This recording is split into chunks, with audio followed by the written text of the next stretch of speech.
It was just a wonderful script, but I had no idea that it was going to have the ongoing impact that it did until I got a note from the company that produces that show.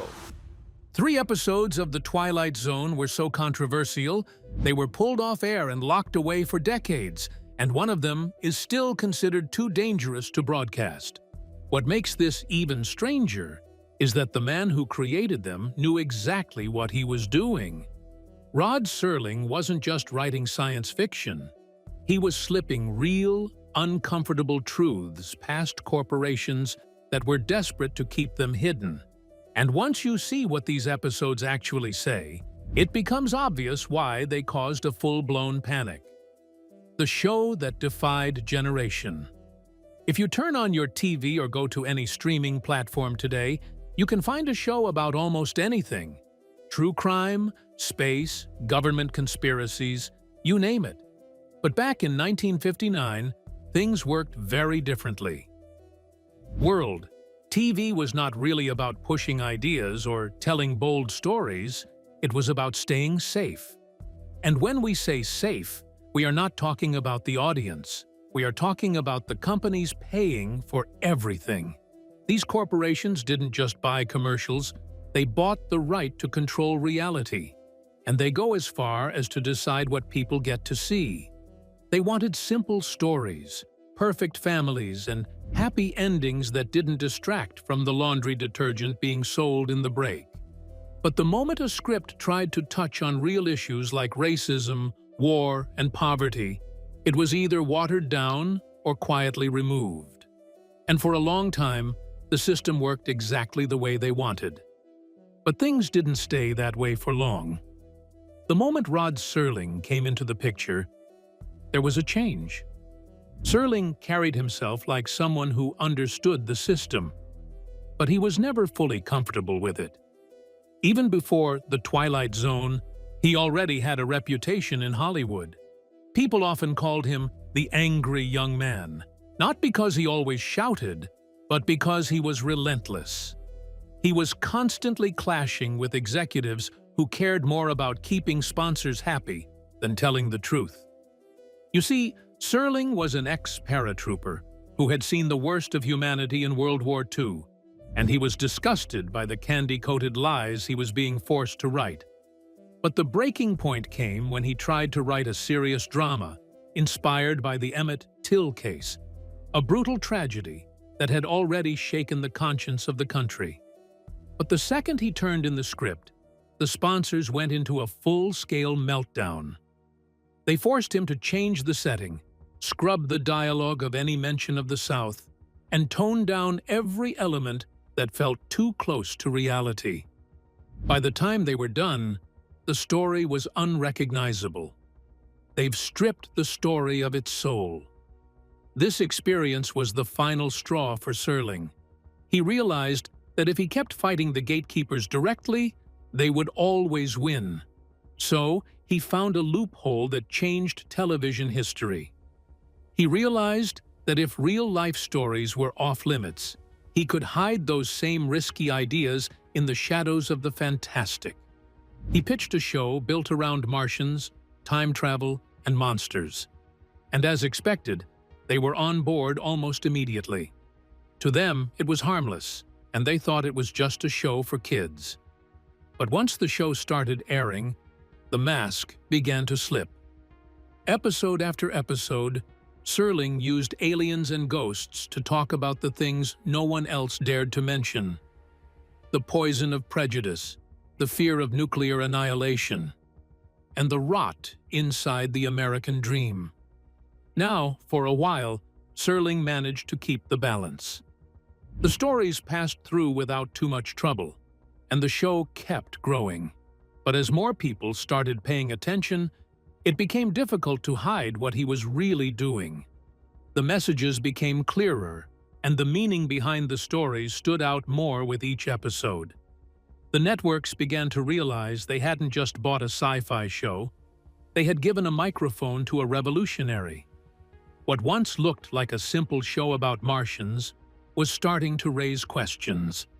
It was no longer just entertainment. It was making people think in ways the sponsors weren't comfortable with. Suddenly, every script started getting a second look. Every idea was watched more closely. They were waiting for a moment when things would go too far. Serling's plan worked for a while, but eventually he wrote a script so raw and so racially charged that not even the science fiction mask could protect it. It resulted in an episode so hated by the public that the network didn't just edit it. They tried to erase it from history for half a century. The episode that disappeared for 50 years. The Encounter. In 1964, the world was trying to move on from World War II, but the scars were still there. People just didn't talk about them openly. Now, Rod Serling decided to poke at those wounds in an episode called The Encounter. At first, it looks like a simple story. In fact, the entire episode takes place in one single dusty attic. But as the story unfolds, you realize that this small space is big enough to hold a lifetime of secrets and pure hatred. The episode introduces us to an American war veteran named Fenton, played by actor Neville Brand. Fenton is a man who seems to be rotting from the inside out. He spends his days drinking beer in his hot attic, surrounded by old junk and bad memories. Then, a young Japanese-American man named Taro, played by George Takei, knocks on his door looking for work as a gardener. Fenton invites him up to the attic, and from the second Taro steps inside, you can feel that something is deeply wrong. The heat in the room was intense, and it actually seemed to be getting worse as the two men talked.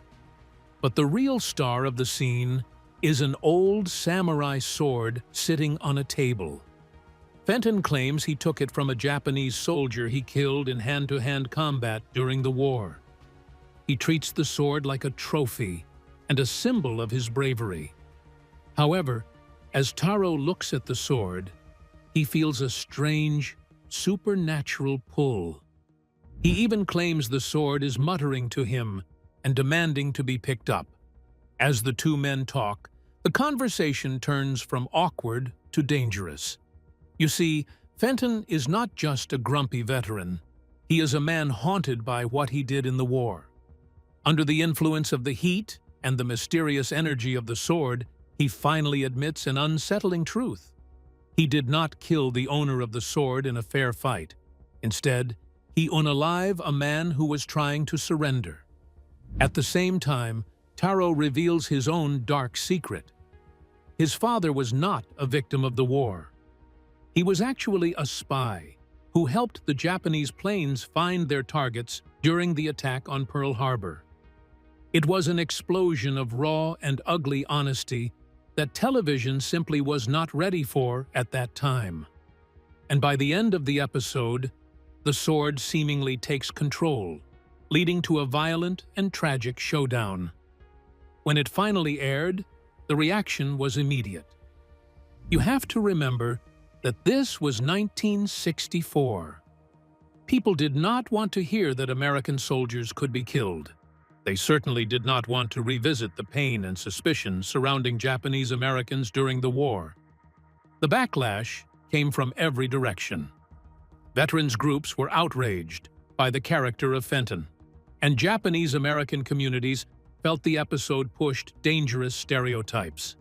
The pressure was so intense that the network did not just apologize. They made the episode disappear. For the next 50 years, The Encounter was never shown on television again. It was not in the reruns, and it was not in the packages sold to local stations. It became a legend and a story that fans only knew about through old magazines and rumors. The official reason was that it was too disturbing, but the rumors behind the scenes tell a different story. The network was terrified of the conversation Serling had started. They realized that he had used a haunted sword to force America to look at its own reflection, and the country did not like what it saw. So, The attic door was locked, and the key was thrown away for half a century. It is a chilling reminder that sometimes the most dangerous thing you can put on a screen is the truth. While the Encounter episode was banned because it made people uncomfortable about the war, the next episode to vanish was caught in a completely different kind of trap. The Ghost in the Glass, the miniature episode. This particular episode is a lot more personal and relatable. It touches on the feeling we have all had sometimes, that urge to just walk away from a world that is too loud and mean. The episode is called The Miniature, and it features a very young Robert Duvall in one of his best early roles. Back then, nobody knew who he was yet, but his performance here is haunting. Now, at this point in the show, the episodes were actually an hour long. That extra time usually meant more character development, but for this story, it just made the ending feel way more depressing. The episode is about a guy named Charlie. He is the definition of a loner. He is awkward, his co-workers pick on him, and his mother is constantly breathing down his neck to get married and act normal. Charlie's life is a mess, but he finds this weird sanctuary at a local museum. He becomes obsessed with this incredibly detailed 19th century dollhouse. But things get strange when Charlie stares through the glass and starts seeing things. He sees a tiny porcelain woman inside, and she is not just a doll. She is living a full, quiet life. He watches her play the piano and move from room to room. To Charlie, this is not just a toy. It is the only place in the world where he feels safe. Naturally, his family and the museum guards think he is losing his mind. He is talking to the glass, bringing tiny gifts, and acting like this doll is his soulmate. And the ending is legendary for being totally unsettling. Instead of Charlie getting help, he basically gives up on reality. He shrinks down and moves into the dollhouse. The guards think he is missing, but when they look inside the glass case, there he is. He is a tiny figure sitting on a sofa, finally happy. You would think a story about a guy in a dollhouse would be harmless. But back then, people found it deeply disturbing. It was too much for a 1960s audience to handle a story where the hero wins by having a total mental breakdown. But interestingly, that is not even why it was banned. The real reason this masterpiece vanished was much more scandalous. Right after it aired, a writer slammed the show with a copyright lawsuit. He claimed the whole idea was stolen from a script he had pitched years before. This was not just a small disagreement. It was a legal nightmare. The network got so spooked by the lawsuit that they did not just stop showing the episode, they buried it. For 20 years, The Miniature was legally frozen. You could not see it on TV, you could not buy it, and it was never included in the usual rerun packages. It became this ghost episode that fans only talked about in hushed tones. It was not until the 80s that the legal mess finally cleared up, and the episode was allowed back into the light. It just goes to show that sometimes it is not a group of angry viewers that erases art. Sometimes it is just a signature on a legal document. While The Miniature was buried by legal trouble, what came next was even stranger. No contracts, no courtrooms, but a curse that supposedly haunted the very set where it was filmed. Sounds and Silences episode. If you've ever lived in a big city, you know that silence is a luxury. But for the main character of our next episode, silence was the enemy. This is Sounds and Silences, an episode from the 5th season of The Twilight Zone. Interestingly, this is one of the few stories that starts almost like a comedy. But before long, it quickly descends into something much more tragic and disturbing. The episode follows a man named Roswell Flemington. Now, Flemington is a man who is absolutely obsessed with noise. He owns a shipyard. He blares music at all hours, and he shouts every word he speaks. In fact, he's so loud that his wife eventually leaves him because she can't stand the constant racket. To Flemington, sound is power. He feels that if he isn't making noise, he doesn't exist. However, the universe decides to teach him a lesson he will never forget.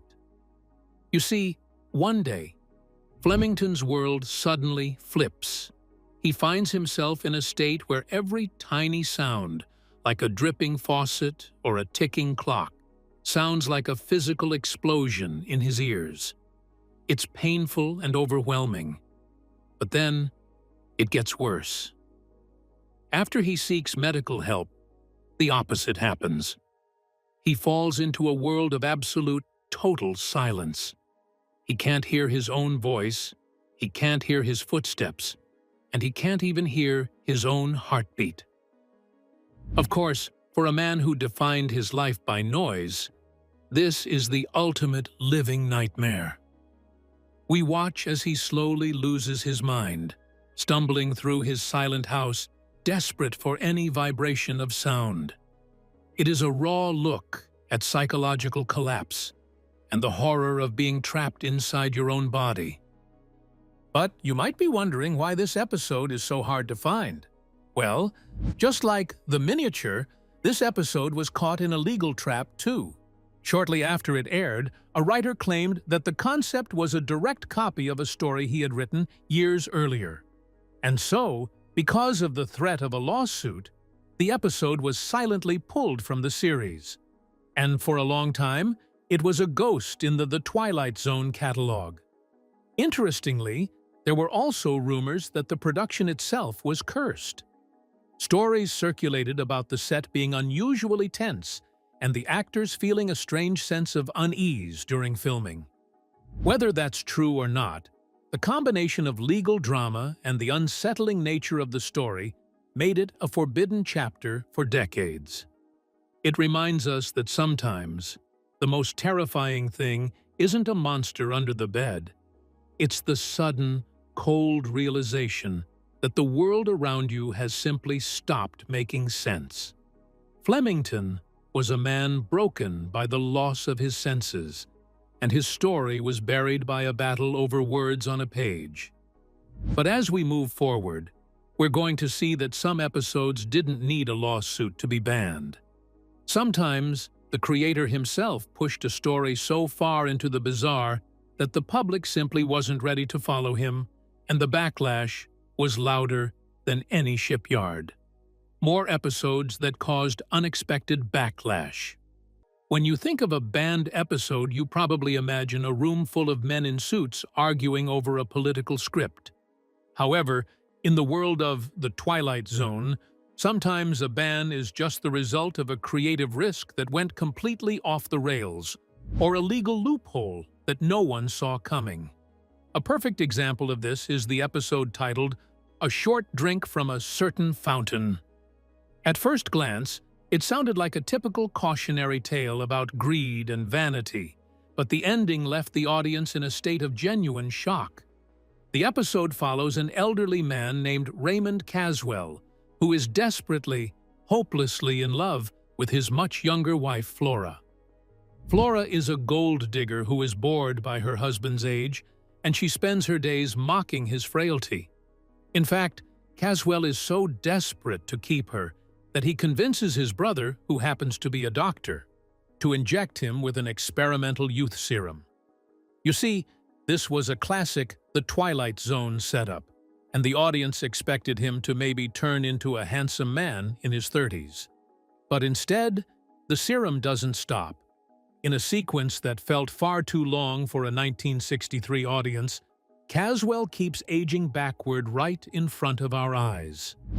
By the time the episode ends, Caswell has become a literal infant. The final shot shows Flora standing over a baby's crib. realizing she is now legally and morally trapped in raising her own husband for the rest of her life. Interestingly, the backlash didn't come from a political group. It came from thousands of parents who felt the ending was psychologically wrong. It was too creepy and weird for a Friday night family slot. Because of the sheer volume of complaints, the network became terrified of the episode and silently pushed it to the back of the shelf, making it one of the hardest episodes to find in the entire series. But if you want to talk about a truly accidental forbidden episode, we have to look at An Occurrence at Owl Creek Bridge. This one is a legend among collectors because it represents a moment where the show's success actually became its downfall.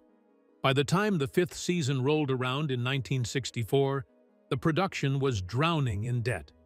The budget was gone, and Rod Serling was desperate for content.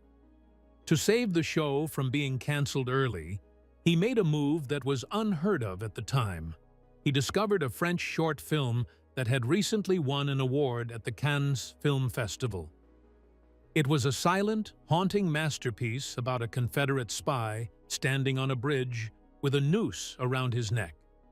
Serling bought the rights to air it as an official episode of The Twilight Zone just to fill a time slot. He filmed a quick introduction and a final goodbye, and for one night, the American public saw what many consider the most beautiful episode ever aired. However, there was a big catch in the contract. Because Serling only paid for the rights to broadcast it twice, the show did not actually own the footage. When the series went into syndication, where episodes are sold to local stations to play on repeat for decades, An Occurrence at Owl Creek Bridge had to be legally cut out of the package. And that's how it vanished. For 40 years, fans who had seen that original broadcast felt like they were part of a secret club.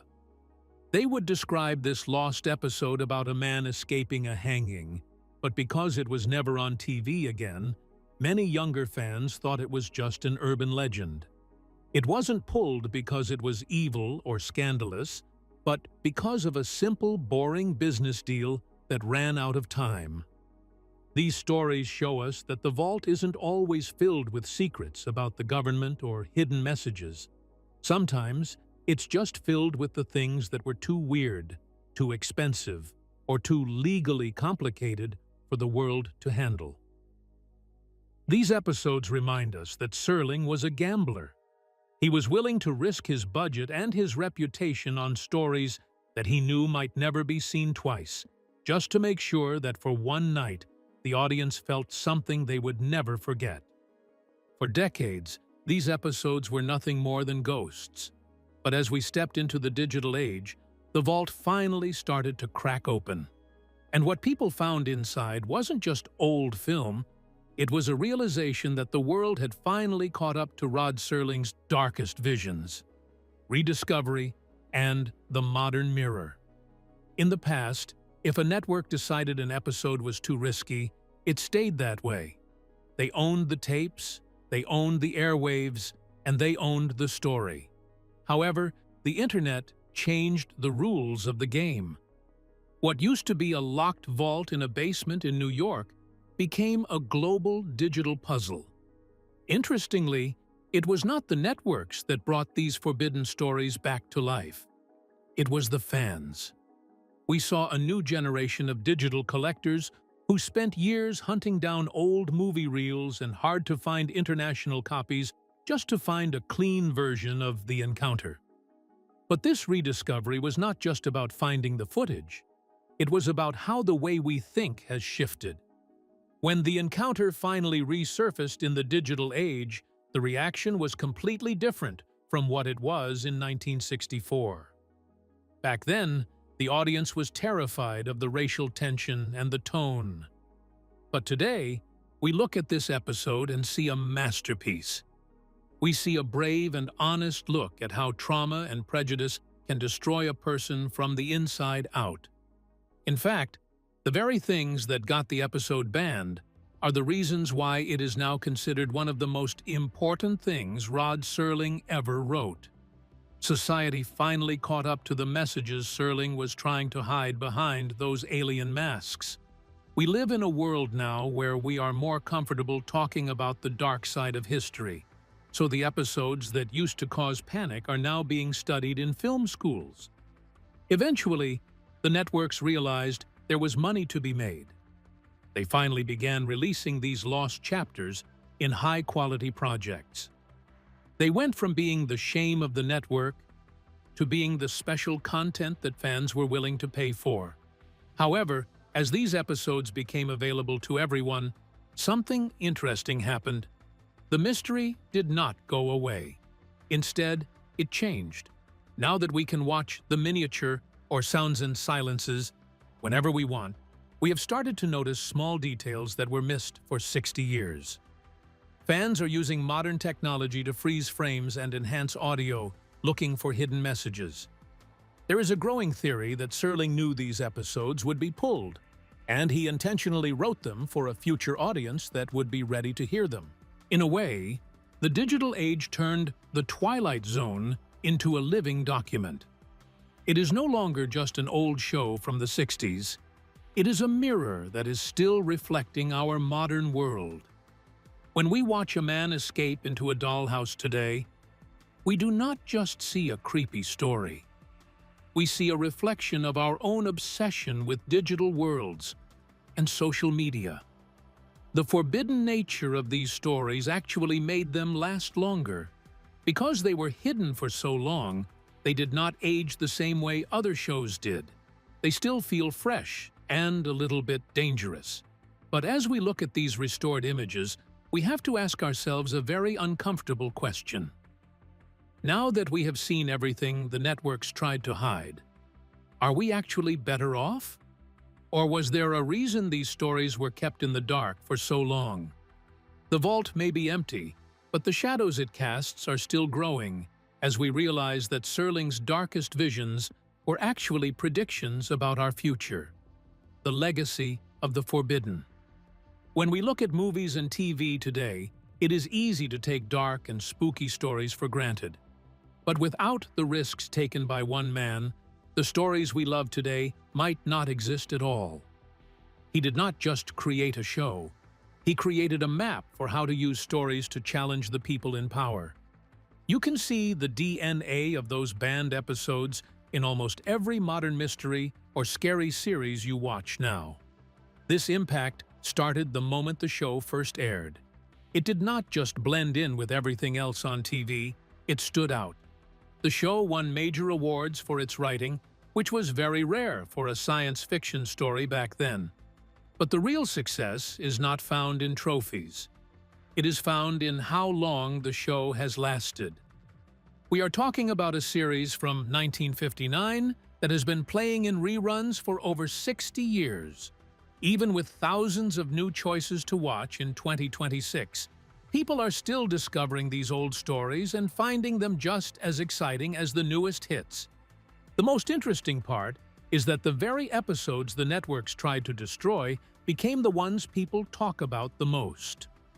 The writers and directors who grew up watching these forbidden stories were inspired by the way the creator refused to back down.